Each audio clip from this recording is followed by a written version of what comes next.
What's up, guys? Welcome to our channel, Honest Hockey Takes. I am Hohen and this is Scott, and today is Fantasy Friday. Yeah, that's right, guys. So what we got for you today is we're going to be giving you 6 players that we feel you guys should go pick up and add that are, once again, owned under 20%. We got a little bit of variety pack here for you guys who play some deeper leagues. We got 3 players that are owned under 10%, and then 3 that are between 10 and 20%.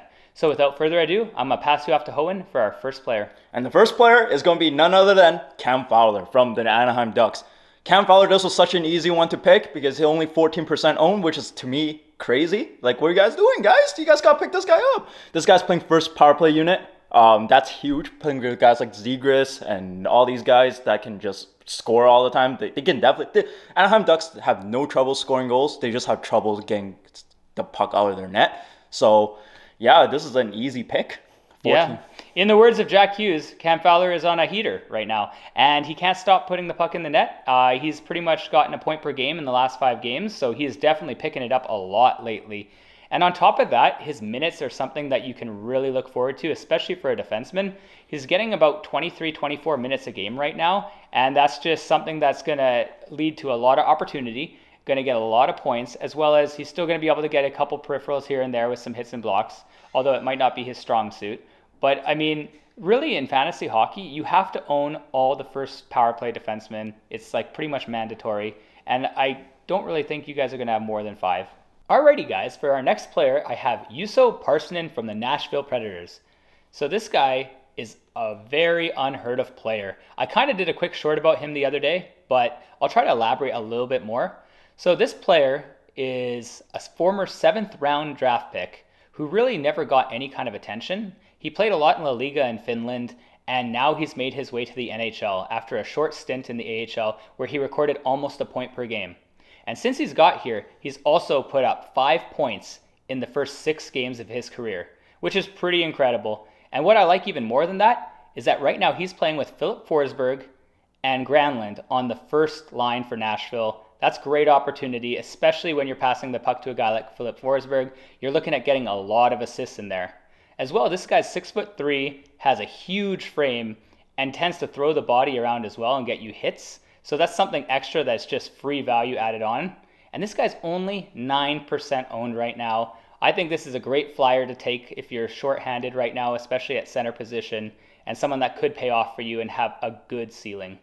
Yeah, I mean, this guy, I never heard about this guy until he started popping off recently, but he's put it into situations to succeed right now. He's on the first line with Filip Forsberg, like Scott said. But one thing that really pops up to me is that he plays a lot of minutes on the team. Like, he played almost 17 minutes on average, which is more than Niederreiter, more than a lot of other players, and more than Janot. Like, the coach likes this player, and this guy, it's good because Nashville needs a flashy, offensive type of player that have some flair, and I think this kid's doing that right now.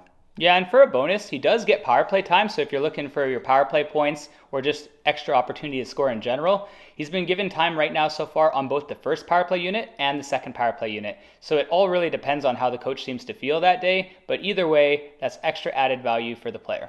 The next player I have is Nick Schmaltz from the Arizona Coyotes. He's currently 15% owned. I really like this player. He's currently playing number 1 line right now with Clayton Keller and all those guys, and it's really big to have this guy. He just came back from his injury. I've always liked this guy. He's a big size player, and the only thing is I just wish he's a little bit more physical, but I like how he can skate. I like how he can pass the puck. I will never forget that day where he had 8 points in that one game, which is wild. Yeah, a lot of people lost their bets on that one because of that. But he is a really good player. He's put in situations of first power play unit, first line.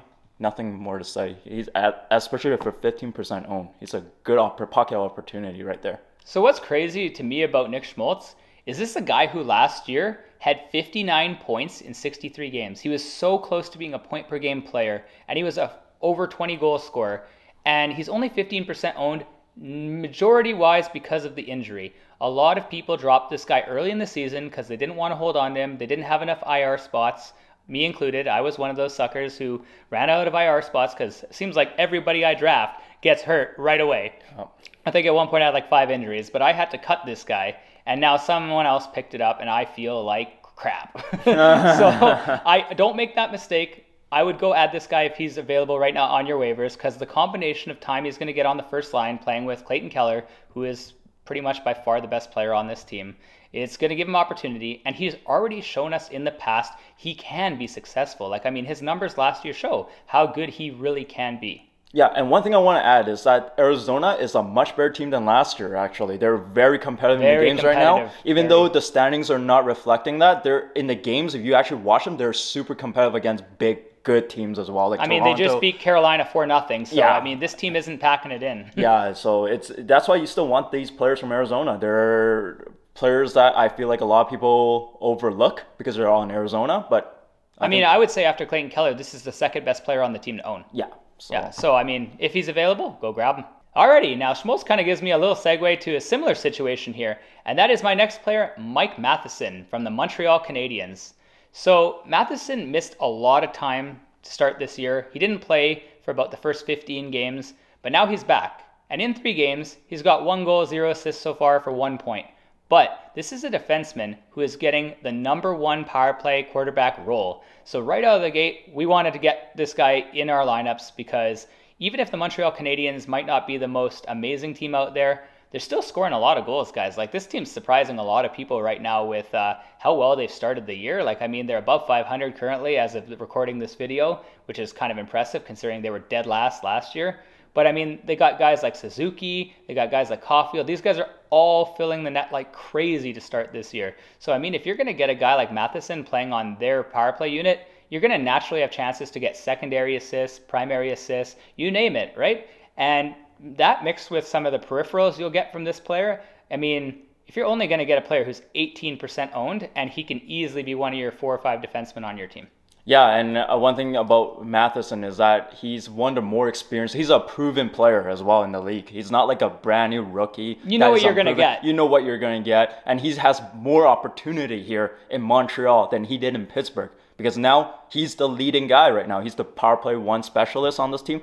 Power playing guys like Cole Caulfield and Nick Suzuki, who are having terrific seasons right now. So there's everything to like to pick this guy up. This guy's only 18% owned. I think that's a little low. It is a little low. And one thing I really like about this player, aside from his actual skill set, is that he doesn't have a lot of competition that you got to fear. There's not a lot of guys on this Montreal Canadiens team that can do that role of quarterback on the power play. Like, there's not a lot of offensive-minded defensemen on this team at all. Most of these guys are very physical, stay-at-home defensive defensemen, and that's not going to take away from his opportunity offensively in any way. You know what you're going to get. You know you're going to get the minutes, and you know you're going to get the point production here and there. Yeah, you're exactly right, because they were running Chris Weidman for most of the power play before, and I'm just like, who is this guy? And that guy was out of the NHL. That guy was out of the NHL for a few years, so I mean, you kind of know, like, it's going to be Mike Matheson. Yeah, pick him up. No, definitely. And the next player I have is Jaden Schwartz from the Seattle Kraken. He's currently 9% owned, which is what? Like, to me, That's it's wild. like, what? it's a little low. I know. He had a little dip there, but right now he's coming back a little bit, and he is a good player. He's one of the best, not the best, but like probably one of the better top 6 players on the Seattle Kraken. Seattle Kraken are doing really well right now, so you want to ride this wave. He is playing on the first power play unit. He's playing on the first line with Jordan Eberle and probably Matty Beniers. So, yeah. Yeah, right now he's got like the beautiful double stack here. He's on the first line and the first power play unit. Just that in itself is like, that's where majority of the points come from if you just check anywhere. But on top of that, this is a guy who has history. This is a guy who's been in the league for a lot of years. You know that he can score 20, 25 goals, and you know he can get 60, 65 points. Like, we've seen it before. It's not a surprise to us. And I mean, under 10%. Like, I mean, if you guys are trying to find someone because you have a lot of injuries or because you have like a couple duds who aren't performing on your roster, I'd be willing to give this guy a shot because at least you know what you're going to get. And I mean, he does have ceiling some games. Like, the other night he scored 2 goals and he had like a crap load of shots on net. Like, this guy adds a lot to your team, and Seattle's scoring a lot more goals as a team than people expected before the season started. Yeah, just to piggyback on what Scott just said, actually, is that you know what you're getting with Jaden Schwartz. You saw him in St. Louis when he had his good years. Last year was his first year in Seattle, and he was injured for most of the season. So this is his first real full season with this team. if he can stay healthy. So he's going to want to show the Seattle fans that what he can do on this team. So I think he's going to have a good season. And I remember last year, before he did have that injury, he was actually looking pretty well. I actually had him in one of my leagues, and he was like coming out to a really nice start to the season, and it was unfortunate that he got hurt. But once again, that kind of opportunity presents itself. Like when a player's been hurt for that long and they come back, their value is low because a lot of people don't perceive them to be that great of a player. But that's the best time to strike, because that's the time where you can get a player before someone else picks him up and take advantage of that, and then you reap the rewards. Exactly. And for our last guy, now we've talked about someone who is really proven in the past. We're going to talk to someone who is completely unproven. And this is probably our deepest sleeper pick up of the night. And that is our sixth player, Jack Quinn from the Buffalo Sabres. Currently owned 4% right now. And I'm going to tell you why it's worth taking a flyer at Jack Quinn. So, on top of being really low owned, this guy is a combo winger. He can play left wing and right wing switchable in your lineups, which is amazing because we all know that winger is, other than defenseman, some of the most valuable picks you can get on your team.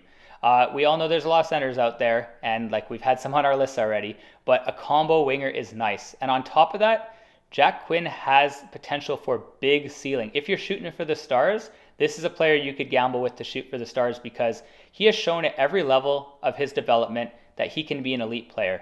In the AHL last year, he was the rookie of the year. He was the best offensive rookie last year in the AHL. He was about 1.2 points per game there. Absolutely dominated, crushed it, carried the Rochester's Americans like really far to a playoff spot as well. And when he's had time so far early in the season, he has shown since the start of the season, he has gotten a lot better. He started really dry to the year, the first 10 games, and now he has 5 points in the last 5 games, guys. So like he's starting to really pick it up, and you can see his minutes on his log are going up as well. He has gotten 3 or 4 more minutes on average per game in the last 5 compared to his first 10, and he is starting to score. He got 2 goals the other night, and what's great about this is he got 2 goals unassisted. So it shows me that he can really drive play himself. He doesn't have to rely on standing in front of the net and getting like a lucky tip in. He can make his own plays happen for himself. Yeah, and that chemistry he has with Dylan Cousins looks really good right now. I mean, right? And that's what they dreamed of, right? When Buffalo went and drafted these guys, because these are both former first-round picks. These are high picks for these guys. Both, I think, top 10 actually, which is kind of crazy, right? Mm-hmm. So they're finally starting to develop, and they're showing good chemistry. So when you have these two guys out there, and like Quinn especially is known for being a great shooter. That has been his mantra his entire youth when he was growing up, time he was like 16 and junior to now. He's a great shooter. He's going to get you power play time as well. Like, this is the thing about Jack Quinn. They do kind of similar to Parssinen. They play him sometimes on the bumper spot on the first power play, but then he also sometimes gets moved down to the second power play. But either way, you're getting extra added opportunity of a player who's developing at a very fast pace. Yeah, and one last thing to add about Jack Quinn is that he has the privilege or the pleasure to play behind guys like that whole first line of Alex Tuch, Tage Thompson, and so he doesn't have to be the guy type of thing. So it's kind of nice that he is on the second line. He's giving all the opportunities right now, but he doesn't have the pressure. Yeah, they're not necessarily going to be going up against the top pair defensemen every night. And we're like the Tage Thompson line, who are going to have to wear down these like 25-minute defensemen on the other team. So you will have better scoring opportunities as well, especially with the speed of that line as well. Yeah, I love his minutes. Like you said, his shooting is amazing. He's going to be it's very exciting time for Buffalo Sabres fans, that's for sure. Yeah, and I'm not saying if you're in a league with only 10 man, go drop someone who's an established player for this guy. This is more of a player if you're in a like 12, 14 man and you're in deeper formats. This would be the type of guy you'd want to go target for sure. Yeah. But anyways, guys, thanks for tuning in for our Fantasy Friday special. And I hope you guys enjoyed. If you did, feel free to like and subscribe. And we will see you shortly in our next video. Take care, guys. Bye.